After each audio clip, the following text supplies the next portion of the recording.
Kia ora and greetings. I'm Sholeh Maani, Professor of Economics at the University of Auckland. I'd like to thank the New Zealand Treasury for the invitation to give this seminar. The title of my seminar is Productivity and Skills.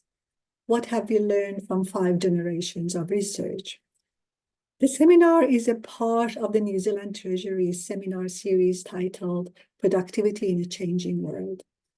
Today, I'm presenting an overview of the economics research on skills and productivity, our learnings, and how they have changed our understanding of relevant policies in the skills productivity space. I'm now going to share my slides and go through this progression. So first of all, I'd like to discuss why this question of productivity and skills link matters. Then I'll go through various studies in these 5 generations of studies and the learnings and policy implications of them. When we look at the national income or GDP of various countries, we notice that the share of labor in the production of the national income is very significant. For example, here we are having OECD data from 1980 to 2019 for Australia in blue and New Zealand in orange. And we see that during this time period and periods before that, somewhere between 80% to 60-some% of national income has been contributed to the role of people or labor's contribution. So the link between skills and productivity of the labor share is something that is quite important, and I would like to learn more about that. But when we think about this link, an important place in economics literature to start is the development of human capital theory. For example, going back to the work of Gary Beckett and many studies that have followed it. So in this approach, the economics incorporation of the role of education and skill was changed to consider education and skills as a form of capital embedded in people that can enhance productivity. The implications of the theory were that both macroeconomics and microeconomics were adapted to incorporate this important inclusion.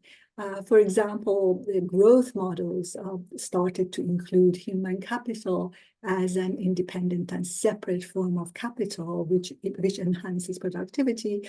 And microeconomic models looked at decisions to increase education as an investment that affects productivity of individuals, productivity of firms, and also earnings resulting in the labor market. So with these changes, a number of empirical studies considered this question and then verified the changes in labor market outcomes and earnings of individuals with different education levels. For example, age earnings profiles looked at lifetime earnings of people with different levels of education, and they showed differences and increases as education increases. And then there was evidence of higher lifetime earnings with increased education, indicating impacts also on wealth accumulation and spending during retirement. So, for example, this analysis here, based on Statistics New Zealand latest data, is in the spirit of this type of analysis, where we have individuals' highest degrees and qualifications from having level 1 to 3 post-school qualification in this diagram to levels 4, 6, but below a bachelor's degree or equivalent, and postgraduate. And many analyses like this for median weekly earnings, for example, have shown that at a given point in time, when we look at the population, we see that there are differences and increases in median earnings with higher levels of education.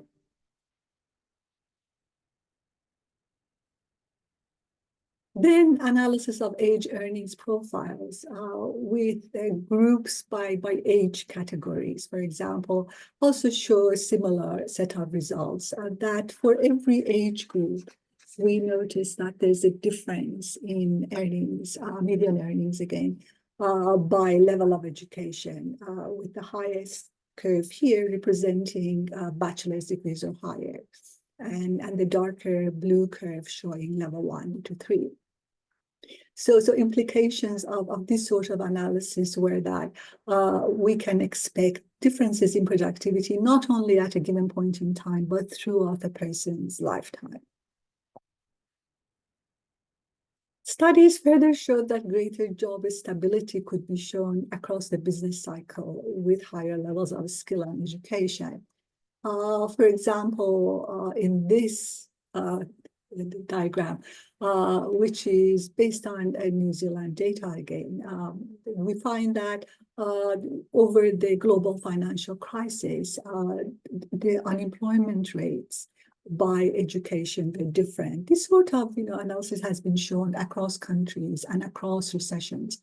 So what we find is that during recessions, the rate of unemployment is lower the higher the educational qualifications are. Yeah, in this case, for example, during the global financial crisis, we had the highest levels of unemployment with the case of no qualifications, no school qualifications, compared to the case of having a bachelor's degree or higher.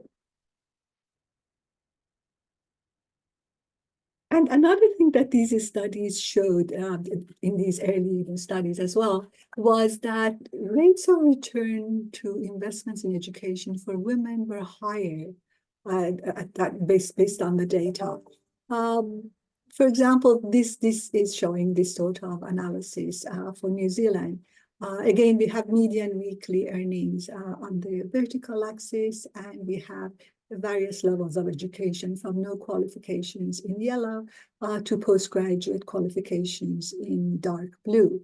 And we find that for women and men, both education increases are accompanied by higher average earnings, or in this case, median weekly earnings.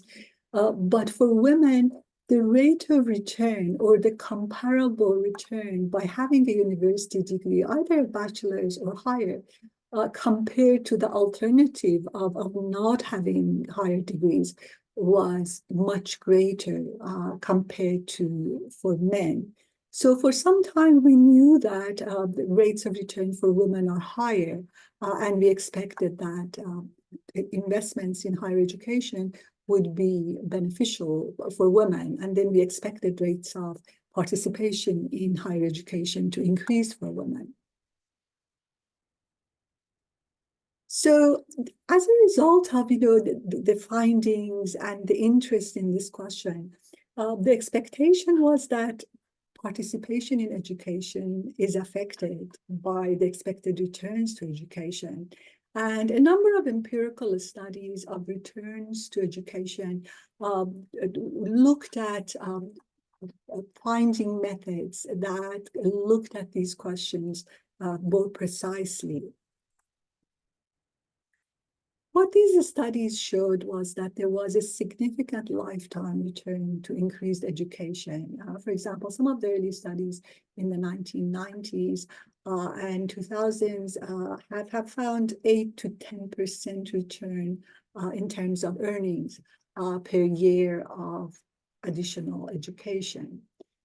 So we expected higher returns to educational investments for women as a result of these findings, and also higher participation. Another finding was the widening of the skilled, less skilled earnings gap with increased knowledge-based jobs. So throughout the 1990s and the 2000s, this gap has started to widen as knowledge-based jobs became more significant. Some of the policy learnings from these studies, these rates of return studies, were that there was expectation of expansion of participation in higher education with returns of 8 to 10%, which compared very favorably with other investments. The expectation was that there would be a higher percentage of school leavers who would want to participate in higher education. And as a part of that expectation, policies were formed to facilitate educational investments, and then the student loans, allowances, fee policies, and so on, we were all a part of this learning for anticipation of higher participation rates. One other learning from these studies was the importance of school completion for access to higher education. What was found was that when knowledge-based jobs became much more significant in a number of Western and other economies, individuals or population groups who had not had a chance to complete secondary school with qualifications were at a disadvantage in taking advantage of participation in higher education. So one of the policies that also became center stage was consideration of ways to increase school leaving with qualifications. The second generation of studies questioned whether the results that we see in the link between higher education or education and skills in general and earnings as a reflection of labor markets reward of productivity were the ability question. The question of how much of what we observe is innate, how much of it is learned, or how much of it is nature or nurture. So a number of studies looked at ways of answering this question. So the twins studies and sibling studies were among the earlier influential research that tackled this question. So, for example, famous twins studies, such as the one by Ashenfelter and Kruger, showed a 12 to 16% returns to educational investments, even when they looked at identical twins. Siblings studies that also followed showed that rates of return to education were not diminished when they were controlling for sibling or twin conditions. Other studies found other ways of tackling this question. For example, looking at opportunities when there were changes in school leaving age or the ability to take part in higher education. There was a draft lottery where some people with very similar ability were by chance chosen to take on military service, and others were not. So this way, it was possible to observe individuals who would have otherwise been similar in taking up university degrees or not. The studies that leverage changing in the minimum school leaving age policies also looked at this difference across people where they chose different years of education because of change in legislation rather than their own decision. These studies further found that the learning part of the educational skill and productivity is very significant, that it's not diminished significantly. Another group of studies looked at signaling and credential effects of studies. But before I go to that, I'd like to also mention that, another advancement in analysis of the ability versus, the learning, the actual learning question was helped by the development of panel data, longitudinal and panel data studies, where we were able to use econometric methods like fixed effects, random effects, instrumental variable estimations, and so on, so that econometrically it helped us account for similarities and differences in people across time, sometimes observing the same people making choices in education investments, or people who were very similar otherwise. And these helped again tackle this question of ability and unobserved factors related to individuals. So then the signaling and the credential effects studies were questioning how much of the skills productivity or skills earnings link that we see is because of having a credential or a degree. How much of it is the actual certificate, how much of it is the learning. So again, a number of studies tackled this question by separating the effect of the actual years of learning from having completed a degree or not. And these studies again show that degree completion does matter, but again, the greatest part of the returns to education that we are observing are because of the education or the learning that was taking place. So the policy learnings in relation to ability question and signaling gave some indications. For example, the importance of degree completions and policies that have facilitated it. Having a degree completed again not only gives signal to employers about the ability to finish a task or to finish a degree, but it also made it more profitable for individuals to invest in education. The third generation of studies considered the heterogeneity of skill and productivity outcomes. So what was observed was that not everyone has the same returns to productivity or returns to earnings as a result of having increased the skills. Again, we had known that for some time, but a group of studies started to incorporate that understanding into the analysis.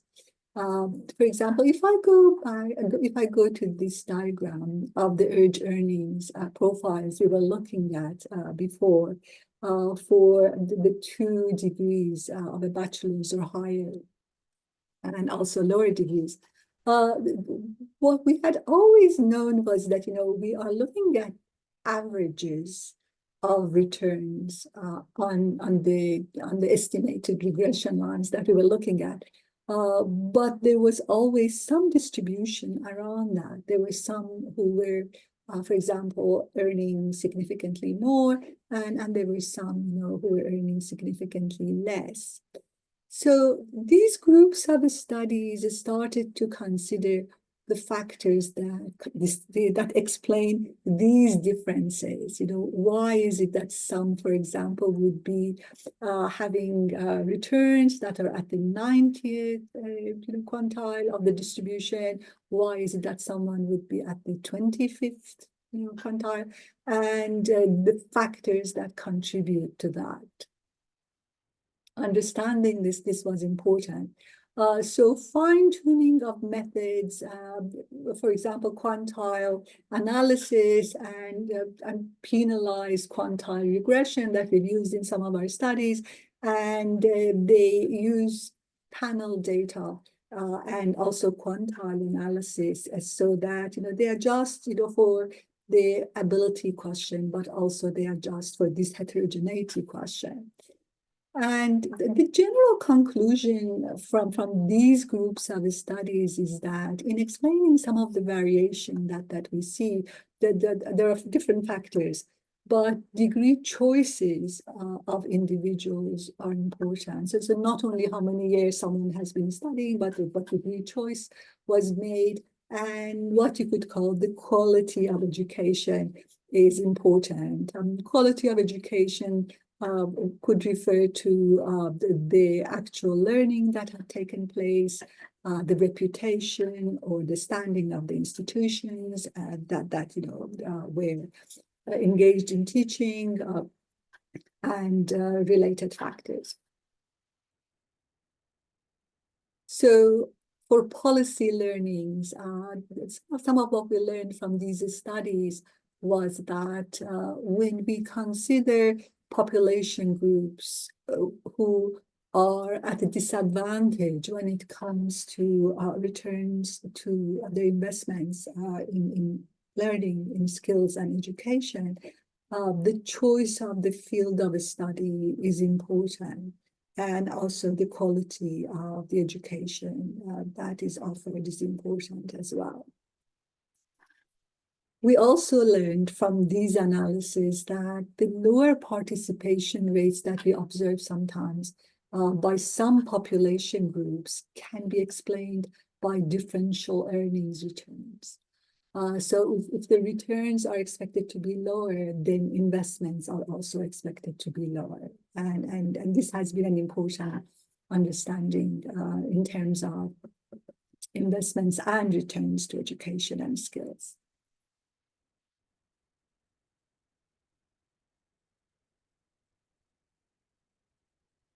So the fourth generation of studies considered this heterogeneity or differences that we see, but took a different approach by looking at skill, education, and occupation mismatches. So the idea behind this group of studies is that a person has investment in education and skills, and they would possess, skills that are valuable in the labor market and to the economy. But how much of it they can use also depends on the occupational job that they hold. So the match between a person's skills and the job skill requirements of the job that they're holding became the focus of this type of analysis. And the observation that there are mismatches in some of this, education, occupation match across the economy. For example, one type of this mismatch is vertical mismatch, where a person may have more or less education than what the requirement of the job is, under education or over education. A different type of mismatch has been observed where there's horizontal or credential mismatch. For example, a person having a degree in architecture, being engaged in retail of a product that's not related to housing, let's say.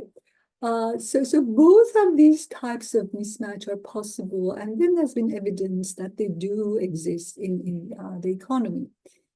And the reason why it matters is that when we think about productivity and skills, we would expect that the highest degree of productivity would be possible if a person is able to use all of their productivity that match and align with the job skill requirements. So this type of research has looked at several questions in this space to see whether there are links associated with mismatches. If so, how large are they, and what are the long-term effects of them?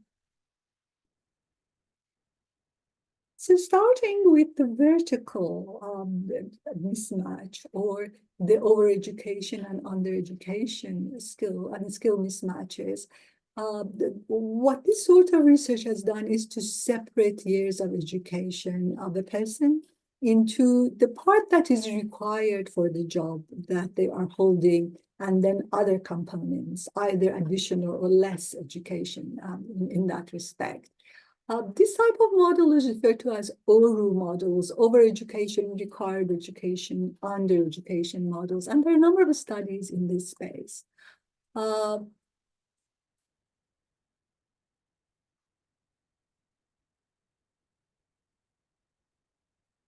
Right. Okay, we are right now. Yes.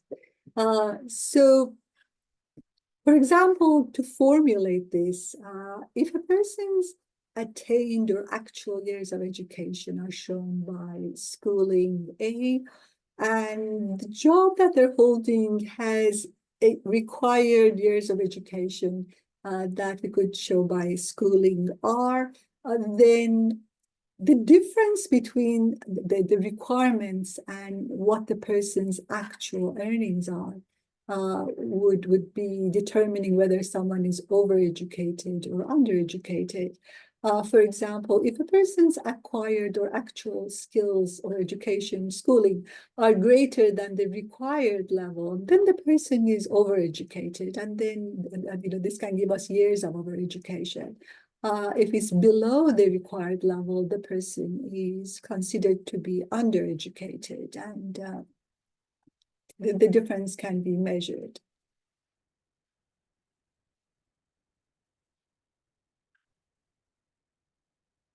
So, for example, what it does to the sort of earnings models that are estimated in this space, what many studies do is that they consider log of earnings of a person at the time. For example, in this case, we have individual I at time t.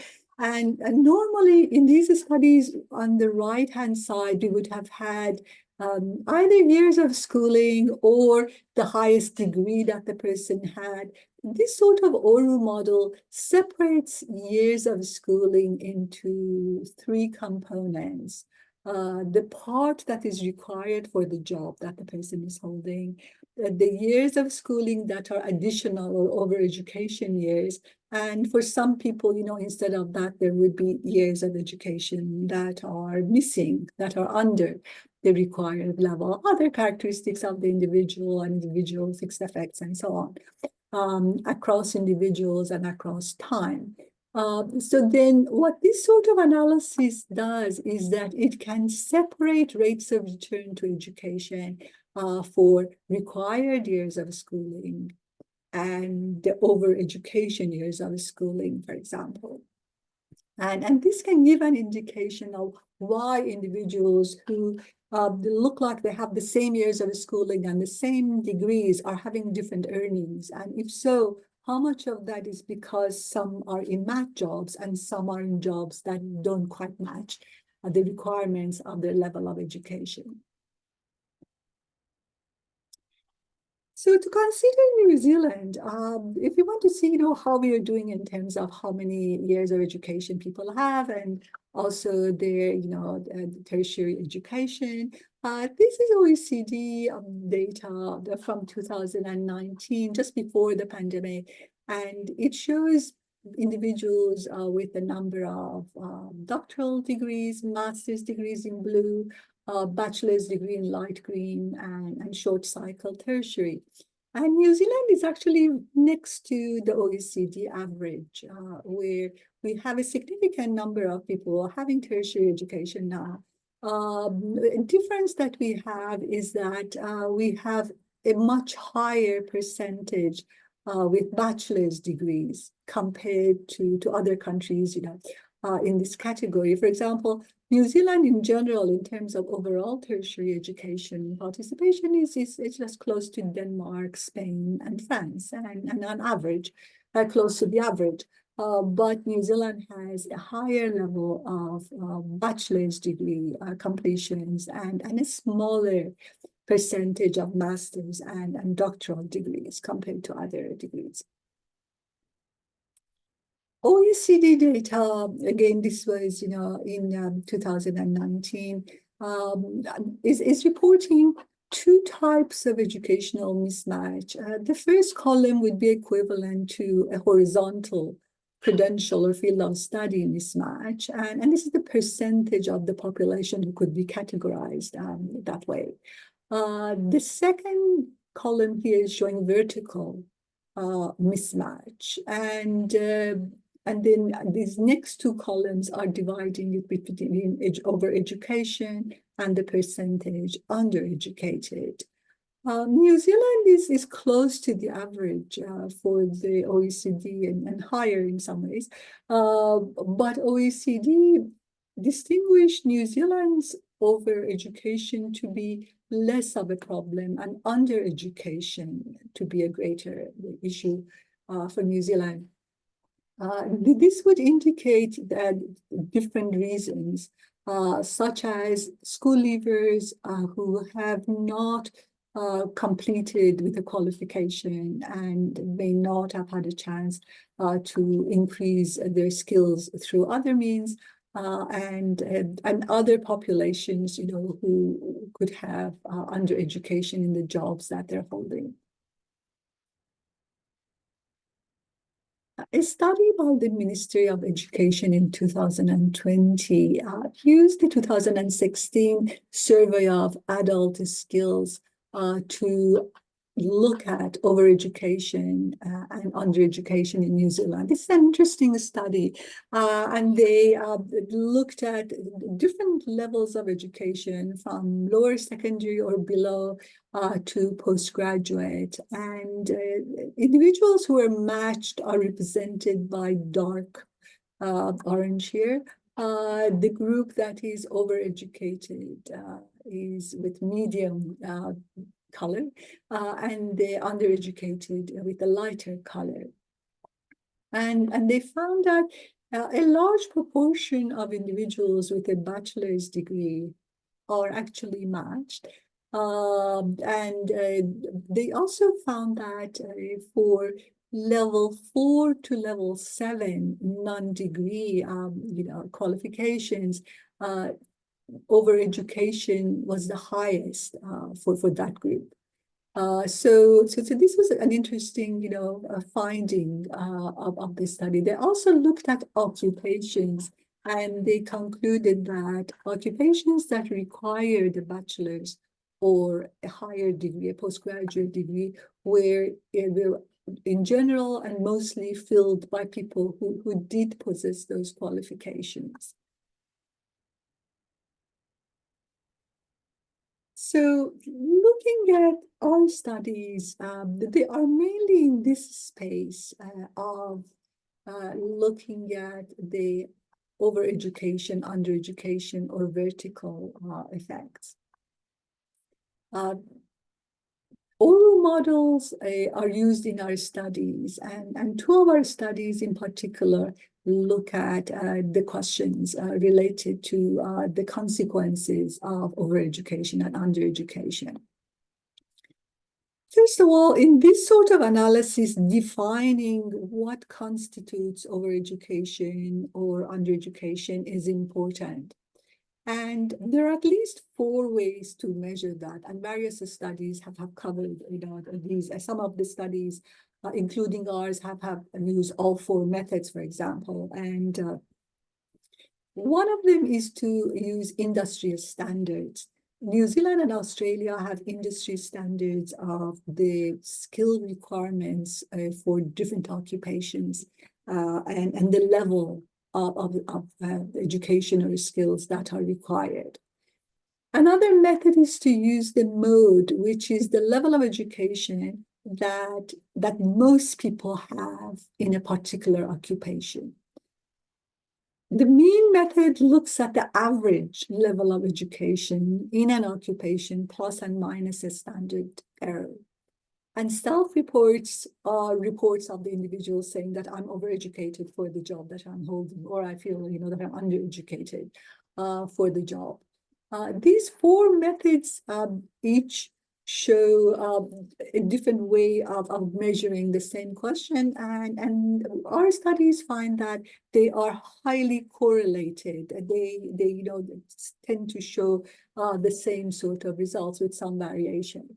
Then for skill mismatches, it is mainly based on self-reported information for a person indicating that they feel that they have more skills than the job requires, or they have less skills compared to the job's expectations. So one of the questions in these studies is, who is more likely to be over and undereducated? What are its consequences from the firm's point of view and from the employee's perspective? And is it temporary?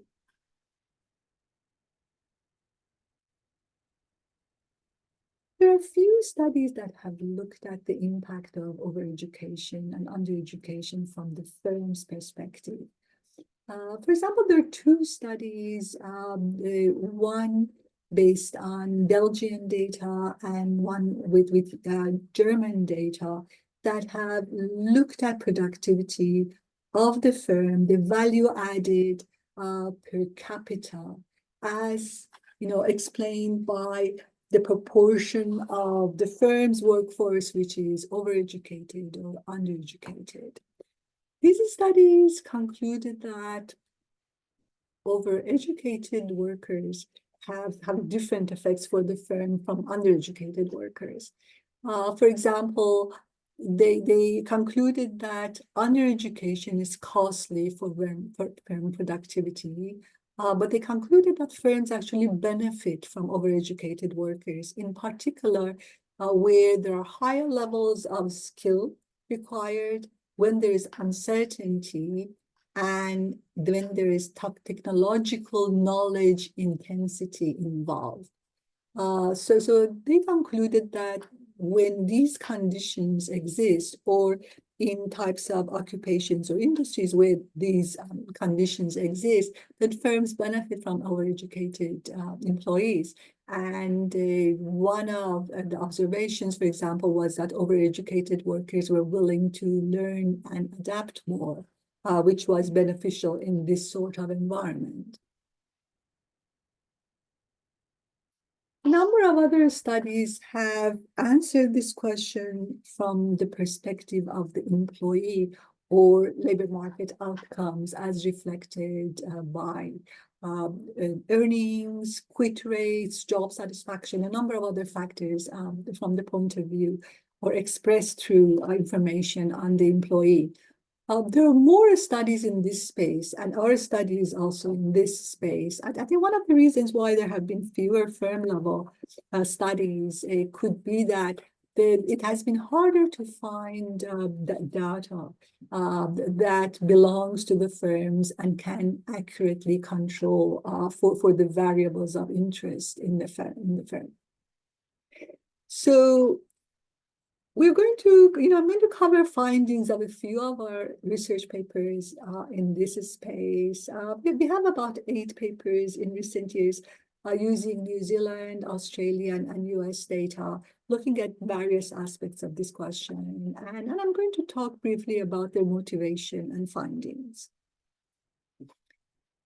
So in this type of study, we have generally used panel data, and using the longitudinal aspects of information on the same people, so that we could observe them, for example, moving from jobs where they were matched to jobs that might have been mismatched, or when they had changes in their circumstances and their productivity or skills, and then see the outcomes as well. In the econometric modeling and objectives, we have adjusted for adjustments for ability questions, heterogeneity, characteristics of people who may otherwise not be known through data sets. And then we have also considered questions of endogeneity, for example, factors that could be explained by a person's choices, but cannot be observed, or they are related to other characteristics in the model, and using instrumental variables or other ways of correcting for them.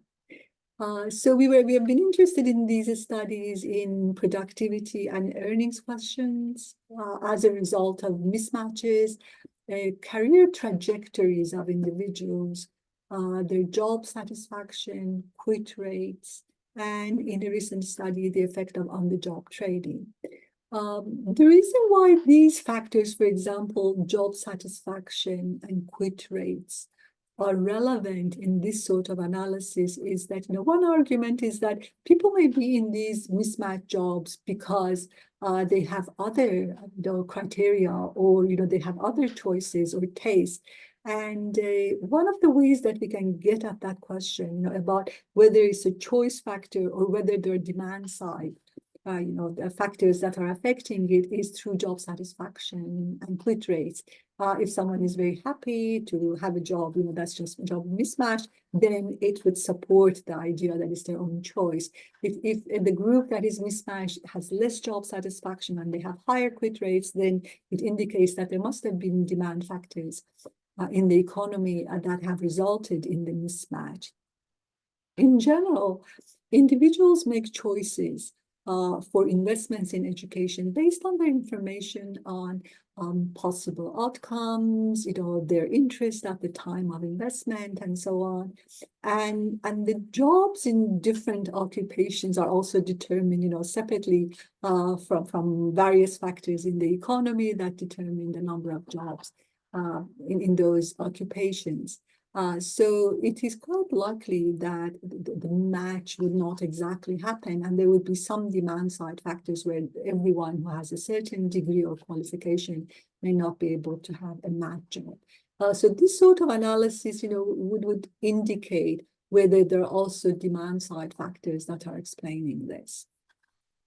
So two papers of ours in this space, for example, look at the incidence of overeducation and undereducation, explaining who is more likely to be overeducated or undereducated.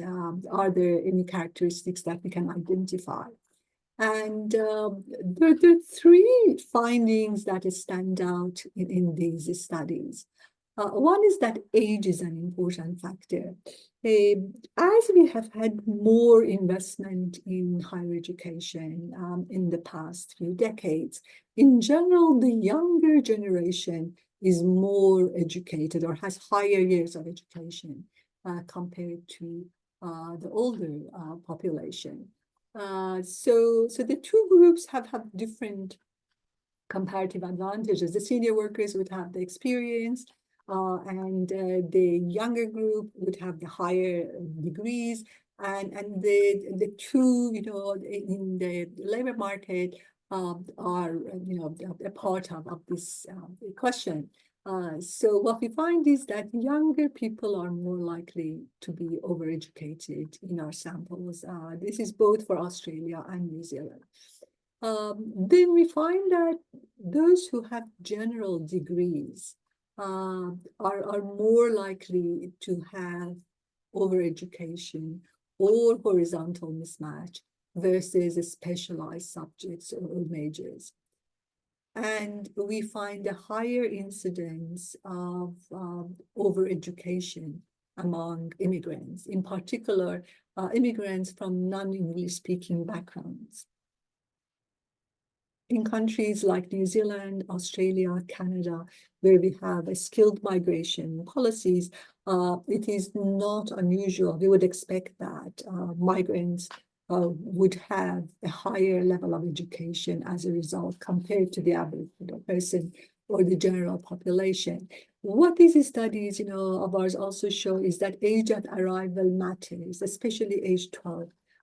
Those who have arrived after the age 12 from a non-English speaking background country are more likely to be in a job where they are overeducated. And we also find that country of highest degree matters. Having a New Zealand or Australian degree, for example, the highest qualification is associated with being less likely to be overeducated. This table is from our paper in New Zealand Economics, economic papers, which use the household labor force summary, HLFS. And in this study, for example, we were able to show percentages of the population across different occupations that were overeducated, undereducated, or had matched or adequate level of education.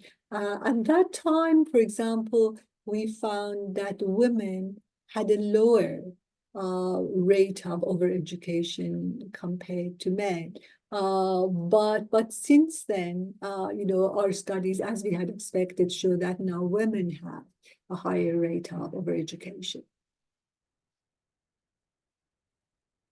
So in a study we've done with US data and looks at horizontal mismatch, we found the following, findings. One was that STEM workers are 25% less likely to be horizontally mismatched compared to those who had non-STEM or general degrees.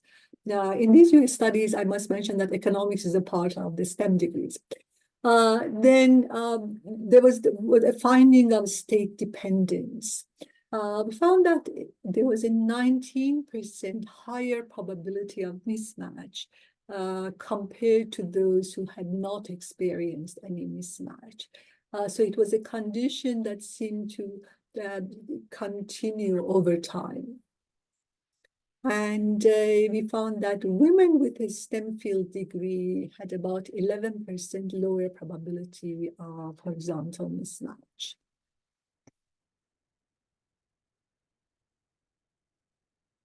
Then in two other studies, we were looking at consequences of overeducation and undereducation.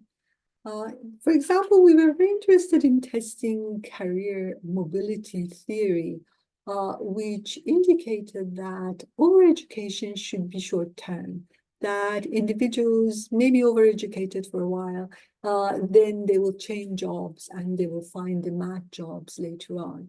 We wanted to test this, and then having data that follows people over 18 or 20 years, in some cases, 10 years, we wanted to know the trajectories of individuals who are educationally matched and mismatched, and see if there's a difference.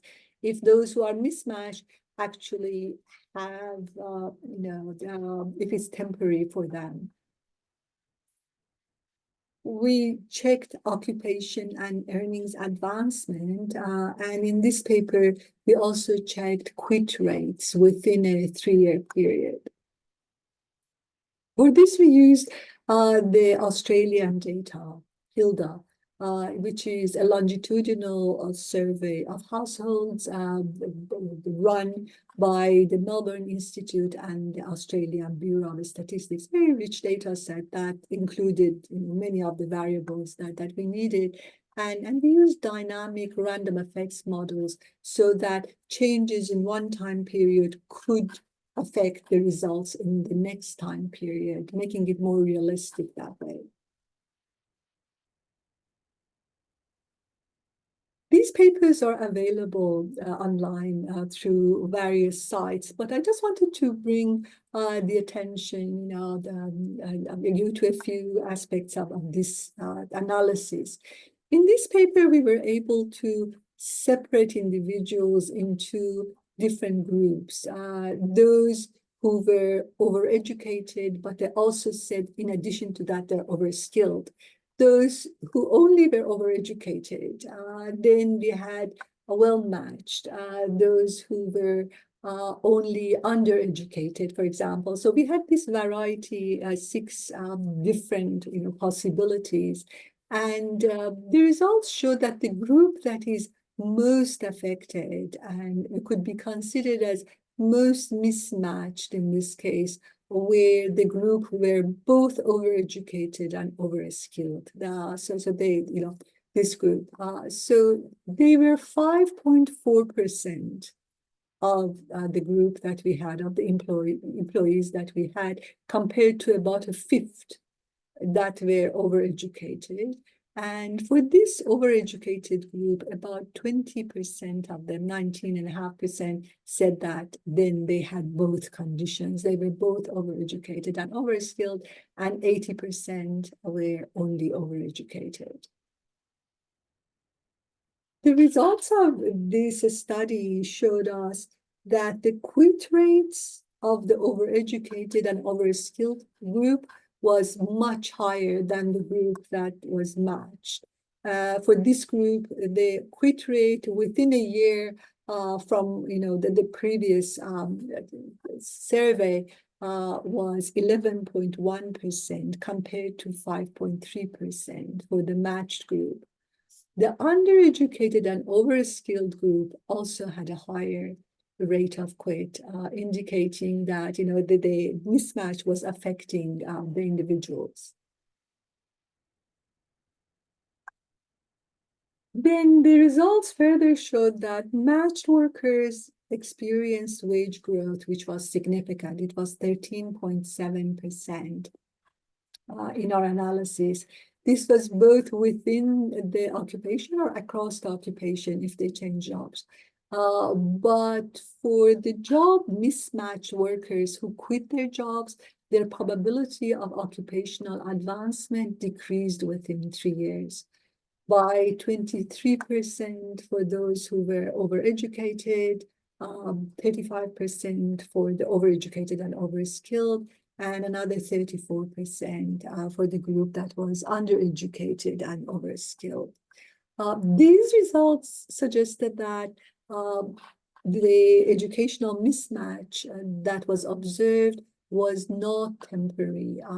The career theory as a conclusion was not supported by these studies. And what we found in this paper was that even when workers quit their jobs, the results were not in their favor.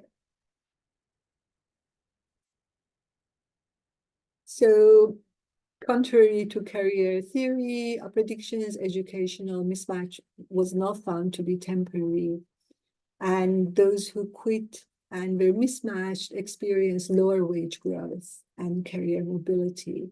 And retention of overeducated workers based on these results can potentially enhance productivity. And these are of policy relevance.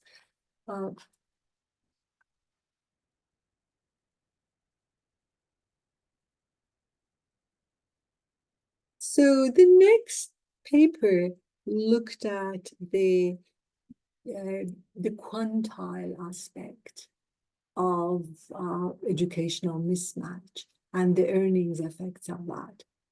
In this paper, again, we were using the HILDA data, and we found that when we compared Australian native-born with English-speaking background immigrants and non-English-speaking background immigrants, there was a difference in rates of overeducation and undereducation.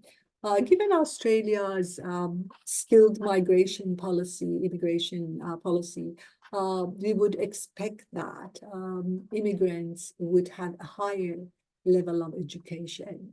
What we found was that was the case, but we also found that the group from non-English speaking background countries had the highest level of education, and they were in jobs that were requiring higher levels of education compared to the Australian native born. Then a higher percentage of non-English speaking background immigrants were overeducated, and a lower percentage was undereducated compared to the other groups.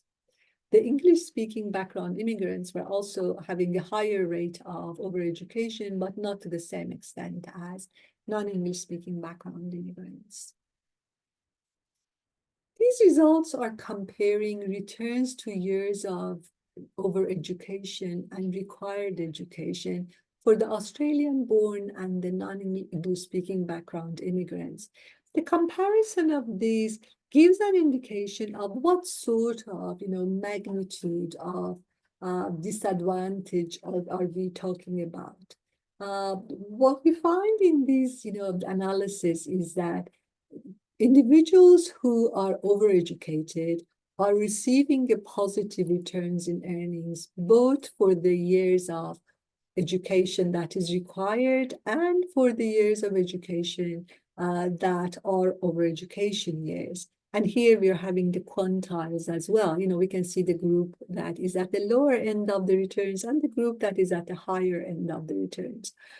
What this comparison shows is useful in showing that for the years of education that are required by the job, the rate of return per year of education across the quantiles is somewhere higher than 7% to 8% per year, which is still a significant return. For this higher line is for the Australian-born group with the diamond signs. Then for the years of one's education, which are over education, the rates of return are 7 to 8%, but they're lower than the level that is for the required years of education. And in some cases, they can even be higher. For the non-English speaking group, the years of overeducation are not rewarded as much, you can see, compared to the years of required education. For the years of required education, returns are somewhere between 6 to 6.5%. Overeducation is receiving about 5%. So it's a positive return, but it's not as high as whether the person had a matched job. And that can explain some earnings differentials between the groups that we observe in returns to education. So from the point of view of the employee, having a math job has advantages, and it would give the highest returns to the person's actual years of education. When we look at the country of the highest qualification, we find that, again, it matters whether a person has an Australian qualification or an overseas qualification. Here, the comparison of the results of the study are for the two groups from English-speaking background countries and non-English-speaking background countries. With an Australian qualification, we see that the returns to education for the English-speaking background group of immigrants can be somewhere from 9% to over 12%, which is significant. And that's a group that is doing very well in getting a reward that is higher for years of overeducation. For the non-English speaking background immigrants, also, there's a group from 50th to the 90th percentile that is having a significant return to the years of overeducation. So then, although this could be lower than the years of required education, but it's a significant return compared to having an overseas degree, which does not receive the same sort of return. We also found that for immigrants from non-English speaking backgrounds, language proficiency is important. For example, it can result in 15.8% higher earnings at the 50th percentile and 17.8% higher at the 90th percentile. The learning from these analysis was that having, if I can just focus on this, that having a degree in the host country, for example, in Australia, in this case, enhances the possibilities of having a math job and also the returns to each year of education, required part, and also the overeducation part.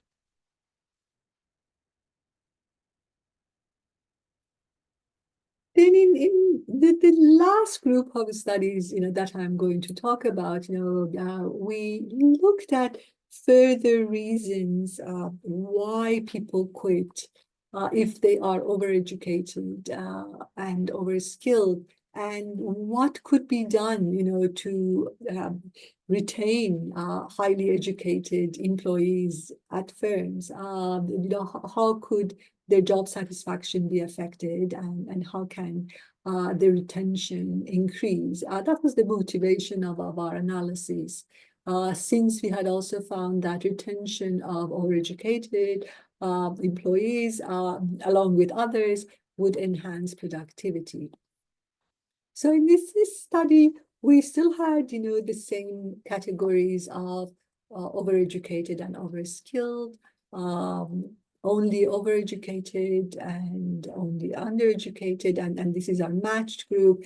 What we found was that the group that was overeducated and overskilled had a higher rate of quit compared to the well-matched group, and that was the group that we were concerned about most.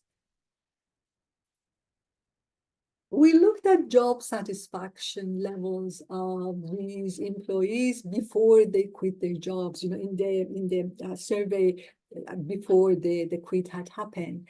And we found what we had expected, that the group that was overeducated and overskilled had significantly lower job satisfaction. For example, job satisfaction of the highest levels, 8, 9, and 10, this group had a significantly lower rating at those levels compared to the group that was well matched, that had a very significant group at this higher levels of job satisfaction. This group also had a higher level of very low job satisfaction. The same was true for only overeducated group, but the effect was more significant for this group. So what we found was that overeducation alone, or accompanied by skill underutilization, in combination with lower job satisfaction, increased incidences of job quitting. But on-the-job training decreased the likelihood of their quitting, and overeducated and overskilled workers had close to a 12% greater likelihood of obtaining on-the-job training. Initially, we thought that this was counterintuitive, because we thought that, well, if someone is already overeducated and overskilled, would they be more likely to receive on-the-job training? But what we found was very clearly that this group is very willing to learn. They're more likely to receive on-the-job training, and then that increases their job satisfaction and retention with their employment, and then it was resulting in higher career mobility later on. And what we found was that overeducated and overskilled employees may stay with their present employers if they had a chance to have on-the-job training and have a higher job satisfaction.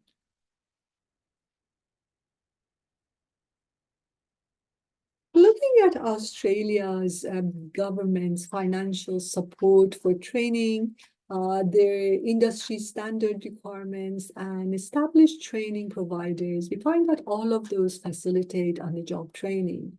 New Zealand also has a significant participation in on-the-job training. For example, 6 out of 10 employees in New Zealand undertook work-related training in the last 12 months. They note, and about half had done a course or study that was paid by their employer, according to Statistics New Zealand latest information.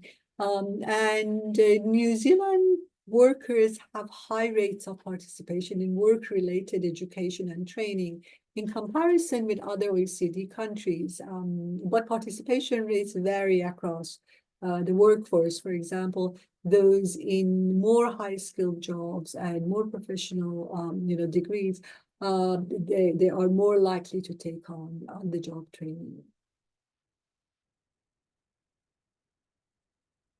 So this brings us to the fifth topic, as part of this seminar.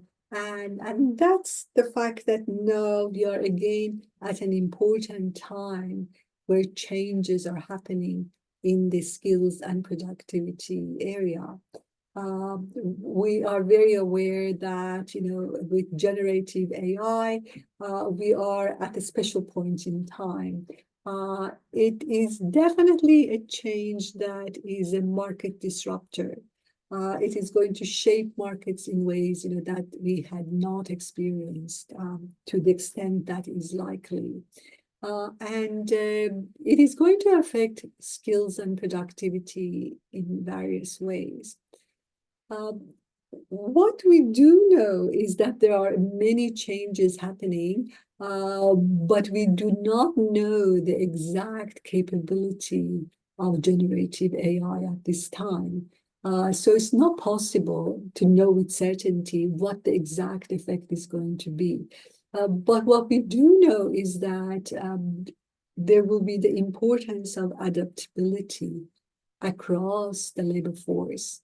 And in terms of the changes that are happening at this point in time. Two important factors are the productivity gain and the job displacement effects of generative AI. It is very much expected that there's going to be productivity gains across several occupations with generative AI. And that can enhance the productivity of current skills of individuals at rates that we may not have expected previously. But there's also the job displacement effect of generative AI. And two are significant and important. We remember the time when with the browser and also with email, the cost of sending information or receiving information decreased significantly. And then we also saw some of the effects and the changes that happened in job displacement, but also productivity gains. So this is definitely a change in time at this point, and the exact degree of what the effects are going to become more manifest in the next few years. What we do know is that when there is a difference in innovation, and whether it is a product innovation or whether it's a procedure innovation, affects the job displacement and productivity gain effects. When there have been product innovations, usually new jobs compared to the displacements have been more significant. When there have been procedure innovations, quite often the displacement effect has been the greater effect. For example, we have seen what has happened with post offices, with book printers, and a number of other areas when these changes have happened. But we have also seen the productivity gain in a number of areas when the procedure innovation has happened. So at this point in time, generative AI has more features of a procedure innovation rather than a product innovation. So job displacement effects are likely, but what will be important would be the importance of adaptability of both firms and individuals, because we still don't know the exact capability of AI and what is possible. One of the things, we have already seen a number of firms following the uptake of generative AI, for example, in call centers and so on, and there are more examples, around. But what I also hope is that firms and organizations do not rush, and because we have not yet experienced what is possible in terms of productivity gains with the workforce, in particular in jobs where the knowledge base has been an important factor. Another effect is that the existence and the progress of generative AI is likely to change some of the ways in which the learning aspects of skills and also the use of it will change. But the link between the two, if anything, will still become stronger. So what we expect is that with generative AI, we will see a greater productivity that will complement skill and knowledge-based information. There are also parallels in other types of production, including manufacturing and industry, which can also be affected. So in conclusions, 5 generations of study across a few decades have established the link between skill and productivity that is strong. And recent studies still show returns to education and skills that vary between 4 to 10, 12%, depending on the type of degree and education gain. We expect that some educational mismatch will always be expected. A part of this is because as we have been having more and more participation in higher education, we expect that our younger populations will have higher levels of education compared to the existing. But we also expect that there will be some mismatch because there will be some differences between the types of jobs that are available at any point in an economy and the number of people who have degrees in those areas.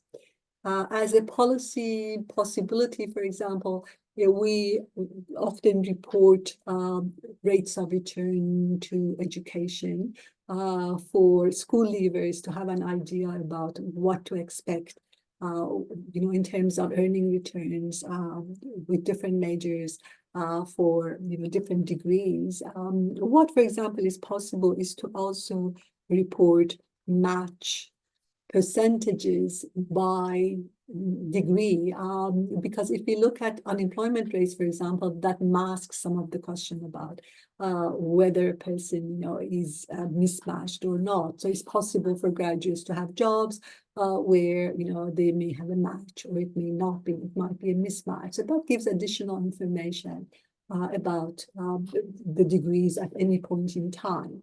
What we have also learned is that overeducation results in earnings that are higher than not having a degree. So in that sense, it is beneficial to employers and it's also beneficial to the employee. But the results and returns to years of overeducation, as we have seen, are lower than if a person could have a math job.